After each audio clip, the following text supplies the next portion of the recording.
Andrew, welcome back to University of Toronto Mississauga's Get Hired Fair in January 2024.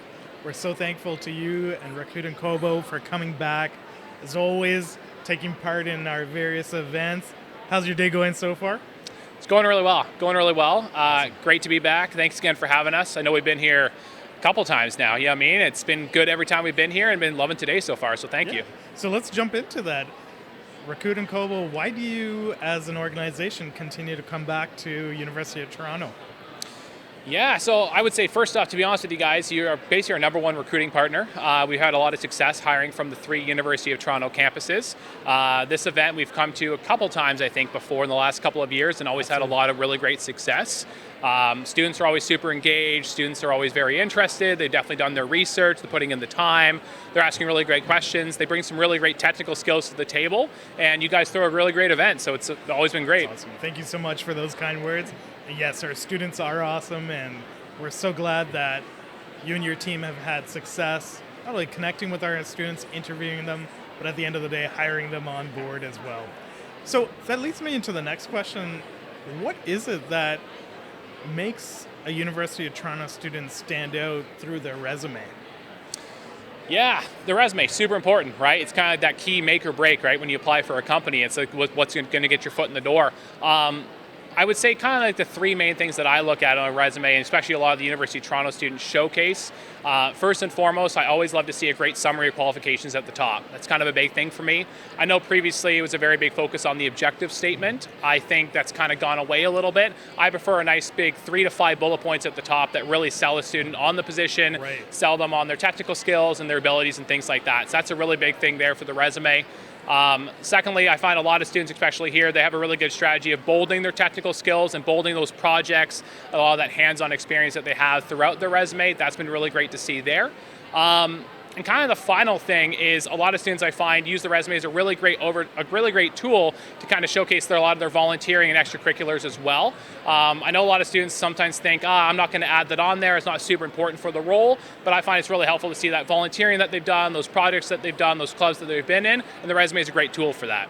That's a very robust response, which helps all of us understand some of the key things that not only your organization looks at, but I think those are just general best practices that a student can walk away with.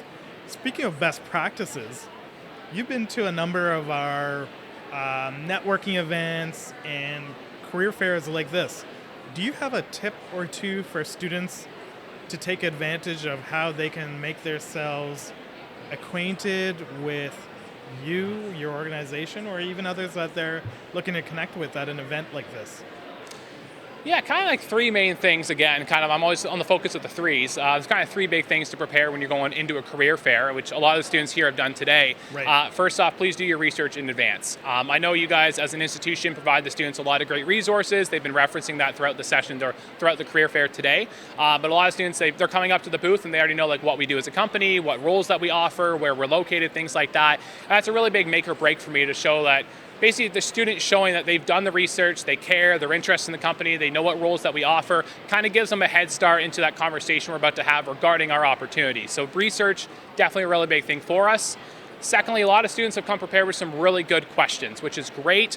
I'm never a huge fan of when students walk up and say, what do you do? And that's kind of it. It's not really the best approach, but a lot of students, they have come up and they're like, hey, I'm interested in this role.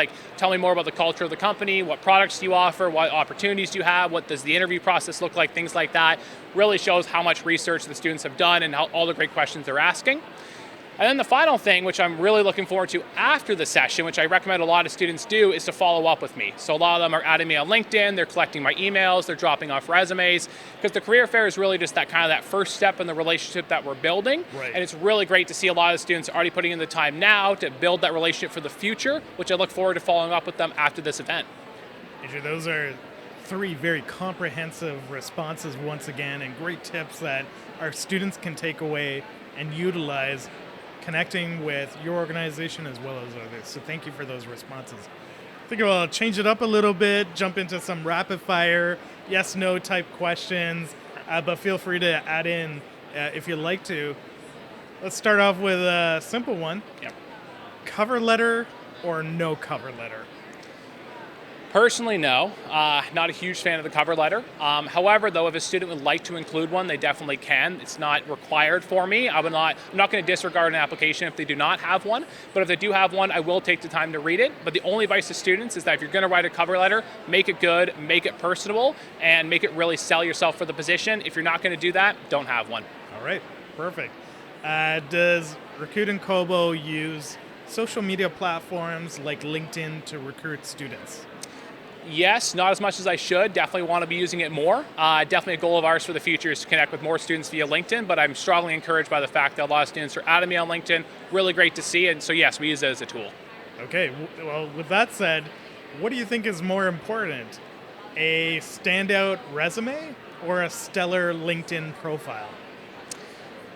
I'm more in the boat of the resume still. I still think the resume is a really great one-stop shop tool. I think that LinkedIn is a really great supporting material, supporting platform to help build up your resume and the experience you have. But I would love to be sold on the experience in the resume first and then go to LinkedIn as a secondary resource. All right, sounds good. You have probably looked at hundreds, if not thousands of resumes. How long do you take on average to review a resume? I like to give a resume as much time as I can, as much quality attention as I can give to an individual applicant, because the student has taken time to apply, so I want to give them that focus as well. But to be transparent with you, we're probably looking at about 10 to 12 seconds reviewing each resume. Yeah. 10 to 12. All right, sounds good. Now let's talk about thank you notes. And how appreciative are you, or would you say it's not important for a student to follow up with a thank you note post the interview process? Kind of similar to me with the cover letters. I don't think it's a make or break. If there's no thank you note, it's not like it's going to eliminate you from the application pool or anything like that. However, though, I think it's very nice to receive a thank you note, and it does continue to build that relationship. Both whether if the student is successful for the position, it's great to receive one, but even if they're not successful, it kind of continues that relationship for other opportunities down the road. Awesome. And last question, post an interview, how long do you think a student should take to follow up when they may have not heard back from a hiring manager or somebody yourself who's helping out with the HR process? Great question. Yeah, very common one for students because they're always kind of, like, when do we follow up? What's the timeline? To be honest with you, I do this here at Kobo, and I think any decent company should tell the student when they're going to follow up. It's kind of on the onus of the hiring team. Right. I try to tell students a rough timeline of 2 days, 3 days, 4 days, etc., of when I'll follow up with them. However, though, I think a general rule of thumb is about 3 to 4 business days. If you have not heard back, make sure to follow up with the company. But any decent company, I know we do this here at Kobo, we will tell you a rough timeline of the interview process, and we'll give you a date that we'll follow up with you. Right. So the recruitment team should give you a timeline, but rule of thumb, 3 to 4 business days is an appropriate time to follow up. I think that's a good timeline to follow.